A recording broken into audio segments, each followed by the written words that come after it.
Being a broke college student can be as frustrating as failing a major subject.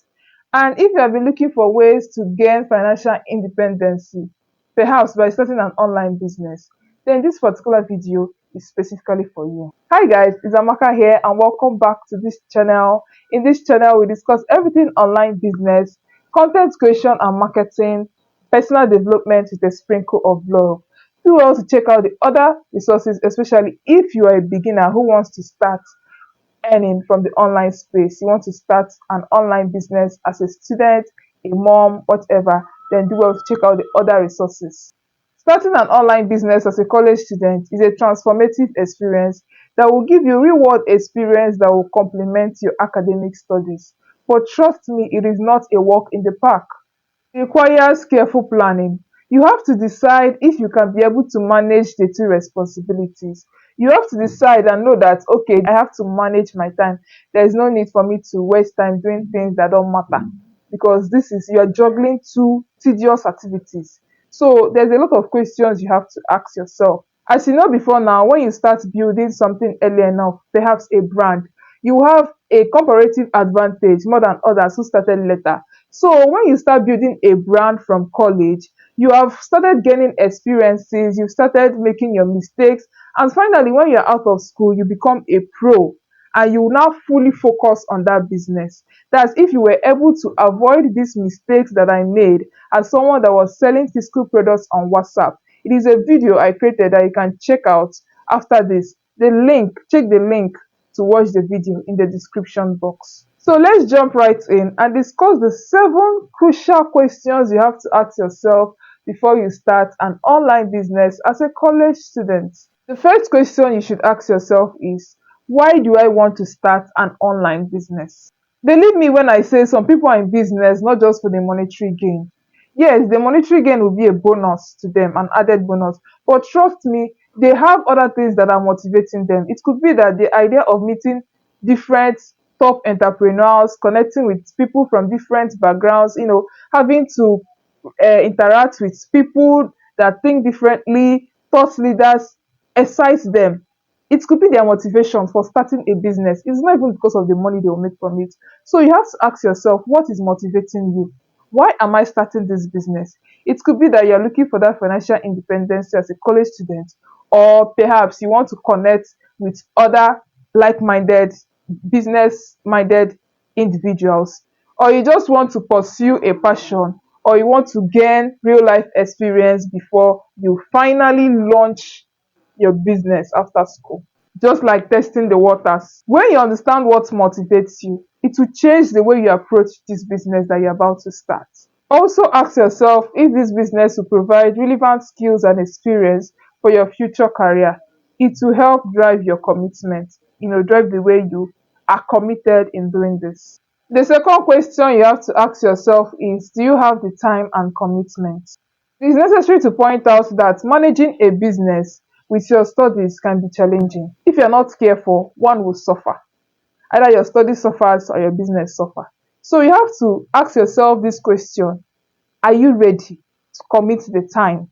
Since you already have your studies going on, it means you have to create time for your business and discontinue any activity that will not add any value to your studies or to your business. It could be activities like scrolling through Facebook or any social media platform without achieving anything, just for the fun of it. Scrolling through TikTok. You can pause that for a while. Even if you're doing it, let it be that you're just trying to get content ideas. Let's say perhaps you create content on Facebook to market your product. Let it be that you're looking for trends or content ideas. But let it not be that you're just scrolling through Facebook endlessly for hours. You can do that for a few minutes in a day, but not for hours, and wasting the time you would have used to plan or study or do something productive. These are few steps that will help you manage your time effectively. Number one is to use a planner, a digital calendar, which is the calendar you can find on your mobile device, or the traditional paper calendar. Use it to plan your schedule. And then you can also use project management tools like Trello, Asana, Notion, that was discussed in my video about the top tools and resources you can use for managing your home-based business. Check the description for the link to watch that video after this one. You just have to choose one tool. These tools will help you plan, organize and track the progress of your different business tasks and activities. Secondly, you have to prioritize your task and focus on high impact activities. So those activities, as I mentioned earlier, that will yield no results, you have to scrape them, you have to do away with them. You have to now focus on the important ones, the ones that will drive sales. Why are you in business? You're in business to make money, right? For instance, let us say you are in business to make money. Then it means you have to market your products so that you get customers that will now buy from you, right? So it's better you focus on marketing your business. That spare time you would have used to scroll through TikTok, watching other people's content, and they're earning money. You will use that time to start planning, to start marketing, looking for marketing strategies that you use to promote your product, your service. Start creating content, use it and market your service and your goods. That is prioritizing. You have to put things, prioritize, know the one that should come first. Should marketing come first before checking my emails? Definitely marketing should come first, because that's the one that will yield the results that you want, the goal, the end goal, which is to make money, right? Than checking your emails. Definitely checking your emails is okay, but it means you have to keep it at the bottom of your list. It shouldn't be prioritized over marketing your product. So you have to make a list of all the activities you need to achieve your goals, and then prioritize them. Keep the most important on top, then the least important should go down. And the third step that will help you is to set realistic goals and deadline for your business. When you set goals for your business, it will help you know that, okay, within this time frame, I'm supposed to achieve this. So you work towards it. But when you are working without a plan, like working without a goal is like working without a plan. You don't know when you are supposed to end this thing you are fighting for. So having a goal would really help you. So you should set goals and deadlines. Perhaps in 2 weeks' time, I should do this. I should be able to achieve this. I should be able to earn so amounts from this business. Okay, let me give an example. Let's say you want to really commit your time to your business. It means perhaps you say on weekdays, evenings of weekdays, you study your books. Then on weekends, you can dedicate it to everything business, creating content for your social media platforms and scheduling them using some tools mentioned in this video. Top tools and resources you can use for managing your home-based business. The third question you should ask yourself is, what problem am I solving? If there is no problem, then there's no solution. So you have to look for the problems in campus and provide the solution. And the campus is a large market on its own, where you have different students and different staff. So you have to settle down and ask yourself, what problems are students and lecturers and staffs facing that I can provide solution to? Trust me, there's a lot of problem if you look, if you check, if you are able to take your time and ask yourself questions and observe. As someone who wants to start a business in a school environment, you should observe, be observant, calm down and look at what is going on around you. There are gaps there. Even if people are already solving that problem, there might be gaps there. So you have to bridge that gap. They might not be solving the problem in a way that will make students satisfied or the staffs there satisfied. So you have to bridge that gap. So what you have to ask yourself, what problem am I solving? I'm not just, oh, I provide cleaning services and that is it. You have to be detailed. So you can check it out in one of my videos where I spoke about it extensively. And let's say you like the business idea to start as a college student in a school environment, then hit the bell notification, as very soon a video about the business idea you can start as a college student will go live. So for you to understand the problem you are solving better, you can conduct surveys and share questionnaires to your potential customers, both online and offline. You can print the questionnaires and share them around where you stay, in your school. You can share it, and then if you go online too, you can ask questions your audience should answer, or if you belong to groups, then you can ask that question, to better understand what you want to do. Then study your competitors and understand what they do and what they lack. so that you can see how you can bridge that gap, and also analyze the trend in the market, see what is working. So moving on to the fourth question you should ask yourself: who is your target audience?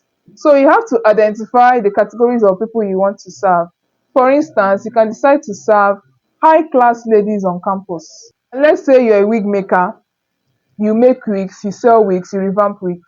And what are their problems? You have to identify their problems and their pain points. So their pain points could be lack of wood, wig makers, revampers, or people who sell wigs. This is their pain point, and you provide that solution, right? Then what are their behaviors? Now remember the example we are working with, the high class ladies in college. Their behaviors could be that they spend a lot of time on WhatsApp viewing people's status to check if they can buy items to look fashionable, to check to see whether they can buy more clothes, more wig to look more fashionable. This is now when you have to position yourself well to get their attention by posting on your WhatsApp status, getting their contacts. So if you want to learn how to use WhatsApp as a tool to market your product, I have a WhatsApp marketing playlist you can check out. You have to be specific and as detailed as you can when you're listing out their behavioral patterns. It can be more than one. So at this point, you have to be a detective. Another thing is for you to identify the way they think. So it might be that this your target audience believe that, or they think this way, that you should spend a lot of money to look good so as to attract more money. So they don't really mind spending money on these items. So you have to know this so that you can tailor your marketing efforts, your marketing message to suit this and be able to attract them. Identify where they live, which can be in sophisticated lodges. Identify their likes, which could be eating out, attending lots of parties. Identify their dislikes, which could be cooking and making friends. Who knows? So you have to study at this time. You have to study your target audience. Also identify their normal day-to-day routine, which could include spending a lot of time on social media, spending a lot of time viewing people's status, amongst other things. So you have to create a customer persona and identify their age, even their interests, their value, their lifestyle, their buying habits, their educational level. So you understand the points, right? So you can achieve this by conducting interviews and surveys, checking social media analytics to study your potential customers' behavior, engaging in online communities relevant to your niche so that you can see the questions they ask there, etc. So moving on to the fifth question you should ask yourself before you start an online business as a college student. What resources do I need? So you have to identify the resources you need for planning and budgeting this business that you're about to start. Make a list of the necessary resources you need. Like you need a mobile device, definitely. You need a laptop and you need a tablet.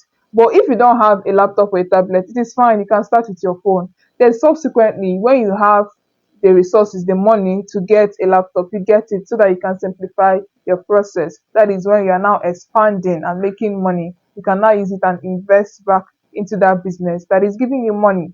So don't forget to also find out the communication tools, the marketing tools, the productivity tools that you need for managing this business, which was listed in the video, the top tools and resources you need for managing a home-based business that you should check out. So you'll see those information there that will tell you the tools you need to run your online business. So don't forget that you also need your financial resources, which is the money, the capital for startup, and the operational expenses. That's the money you need for running the operations of your business. You also need human resources in the form of mentors. So for a start, you can use your savings to start an online tutoring and teaching business that was mentioned in this video. Then invest in free tools, that's use free tools and resources that was mentioned in this other video. Then subsequently, when you are expanding, you can now invest your money in paid tools that will help simplify your processes. So moving on to the sixth question you should ask yourself: how will I market my business? I am really interested in this one because, in case you didn't know, I am a content marketer. So this is like my area. A solid marketing strategy is essential for attracting and retaining customers. If your products are awesome, yet your target audience are not aware of this awesomeness, then it can as well remain in your possession until you decide to act by marketing the heck out of it. So you have to be willing to market your products. Market the heck out of it. Market shamelessly. Because when you don't tell people what you do, who is going to buy from you? So you have to look for strategies. Ask yourself, how are you going to do this? How are you going to achieve this? You have to look for strategies to achieve this. And as you are listing out these strategies, take note of the different processes, how to achieve that, the details, in order to be able to help you reach your target audience. Some marketing channels you can use for these social media, which are like Facebook, Instagram, Twitter, etc. And then you can use blogs and podcasts, or you can build an email and WhatsApp list and market to them. The seventh question is for you to ask yourself, what are the legal requirements? You have to understand the legal requirements to avoid future complications. Ask yourself if you have to register your business first before starting, and then the legal requirements and the costs. It is usually advised that you find a business name, then check it with Corporate Affairs Commission, which is CAC, that is a Nigerian body responsible for regulating and managing companies in Nigeria. To see if your name has been taken, then register your business to avoid future complications. That is, if you're doing business in Nigeria. When you do this, it means your business is like a person recognized by law. It also improves your credibility and perception, as your customers will tend to trust you more, and eventually you attract investors amongst other benefits. So it is advised that you register your business and obtain any license that is necessary. Protect your intellectual property, which is your copyright, your trademark. In all, starting an online business as a college student is a rewarding journey that provides you with valuable life experiences and skill. By asking yourself these 7 critical questions, you can lay a solid foundation for this your journey. And if you have any suggestion, question, advice, please leave it in the comment section. Please don't forget to like, subscribe to this channel, and check out my other resources. Till we see again.